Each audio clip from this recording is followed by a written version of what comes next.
Bonjour, nous sommes à Yamoussoukro en Côte d'Ivoire et nous survolons en ce moment la basilique Notre-Dame de la Paix. Cette basilique est une offrande faite à Dieu par le premier président de la Côte d'Ivoire, le président Félix Houphouët-Boigny, pour 20 ans de paix et de prospérité que la Côte d'Ivoire a connue. 20 ans allant de l'année d'accession à l'indépendance en 1960 jusqu'en 1980, où il a fait un bilan de 20 ans d'exercice du pouvoir.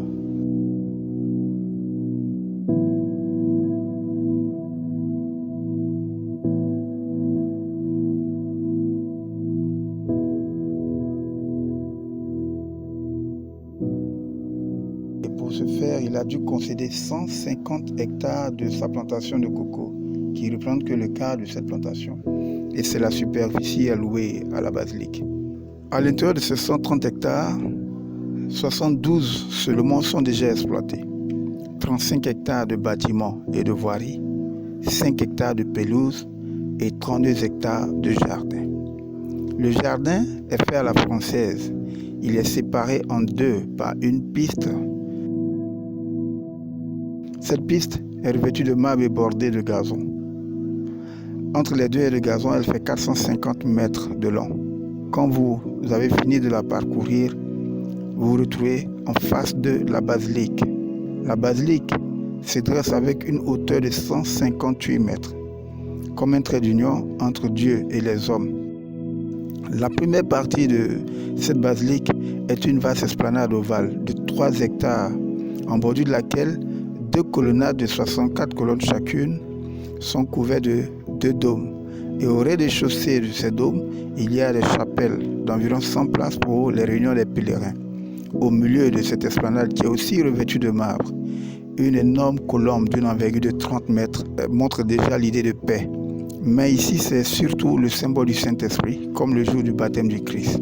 Cette esplanade a une capacité de 150 000 places. Et quand vous l'avez traversée, vous vous retrouvez dans la partie couverte du bâtiment, qui est faite en forme de croix. Du haut, c'est une croix que vous voyez au sol. Au centre de cette croix est bâti le sanctuaire de forme circulaire et qui est recouvert de l'immense dôme de la basilique, qui a une hauteur de 60 mètres et un diamètre de base de 90 mètres. Ce parvis couvert, qui est la terrasse qui environne le sanctuaire, est en forme de croix. Totalement revêtu de marbre, il a une capacité de 30 000 places assises. Des colonnes l'environnent qui soutiennent le toit du parvis. Les colonnes hautes de 25 mètres de haut. Sachez que pour cette basilique, il y a au total 368 colonnes aussi imposantes les unes que les autres. On retrouve des doriques, des corinthiennes et aussi des ioniques. Quand nous accédons au sanctuaire, déjà à l'entrée, nous sommes impressionnés par cette immense verrière qui forme la muraille de ce sanctuaire. 5000 nuances de couleurs ont fini de décorer la muraille de ce sanctuaire. D'un diamètre de 100 mètres à l'intérieur, on a une hauteur de 120 mètres. Au-dessus de cette hauteur, une voûte de verre surplombe le sanctuaire, au milieu de laquelle se dresse une colombe d'une envergure de 7 mètres. Cette salle a une capacité de 18 000 places. 7 000 places offertes par les bancs et 11 000 par l'espace, les allées qui restent au milieu de ces bancs. Tout droit devant l'entrée de ce sanctuaire, presque au centre, un immense baldaquin de 28 mètres de haut sert de décoration à l'autel de 7 mètres de long qui est revêtu de marbre. Derrière, 2 formes géométriques sont les sacristies, eux aussi revêtus de marbre. En dessous de ce baldaquin, un immense lustre fait essentiellement de verre, avec des chandeliers qui ressemblent à du cristal, qui sont aussi faits de verre, qui pendent sur un dôme de forme, en forme d'un dôme circulaire de couleur bleue. Et en dessous, il y a une croix juste au-dessus de l'autel qui est fini de présenter le lieu où est célébrée l'Eucharistie. En dehors des vitraux qui forment la muraille, on en retrouve encore au niveau supérieur, qui sont séparés par des espaces de murs. Et tout à fait en haut, un plafond bleu avec des images. Au milieu de ce plafond, il y a cette verrue en forme de voûte qui est dédié au Saint-Esprit. Les colonnes de cette basilique à l'intérieur de ce sanctuaire sont de deux types. Des ioniques sont creuses à l'intérieur et des colonnes doriques disposées 12 fois supportent le poids de la structure. Elles sont hautes de 21 mètres pour ces doriques et les ioniques hautes de 30 mètres.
Après la construction de cette basilique, le président Houphouët-Boigny en a fait don au Vatican.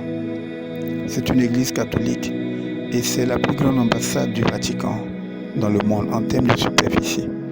Alors à l'intérieur de cette clôture, une résidence est bâtie pour le pape. Un bâtiment qui a deux niveaux. Au niveau supérieur, il y a des suites, d'entre elles la suite papale. À l'intérieur, il y a une chapelle et des pièces qui servent de logement. Un autre bâtiment identique à celui-là qui est l'administration. Le siège administratif de la fondation à laquelle est confiée la gestion de la basilique. Et cette fondation, dénommée la Fondation internationale aux Dames de la Paix, est dirigée par un recteur qui est le premier responsable de cette basilique. À l'intérieur de ce bâtiment qui sert d'administration, des bureaux sont cédés à la fondation et un logement est prévu avec des résidences pour les prêtres qui sont en permanence ici. Alors, cette basilique est faite avec cette immensité pharaonique de sorte que tout visiteur, tout fidèle qui viendrait se recueillir pour apprécier simplement la beauté du bâtiment repartent avec un esprit de paix, repartent avec l'esprit selon lequel pour la paix rien n'est plus cher, rien n'est plus grand. Et pour que enfin tout Africain en général, mais tout Ivoirien en particulier, repartent avec cet esprit de fierté pour dire que tout est possible.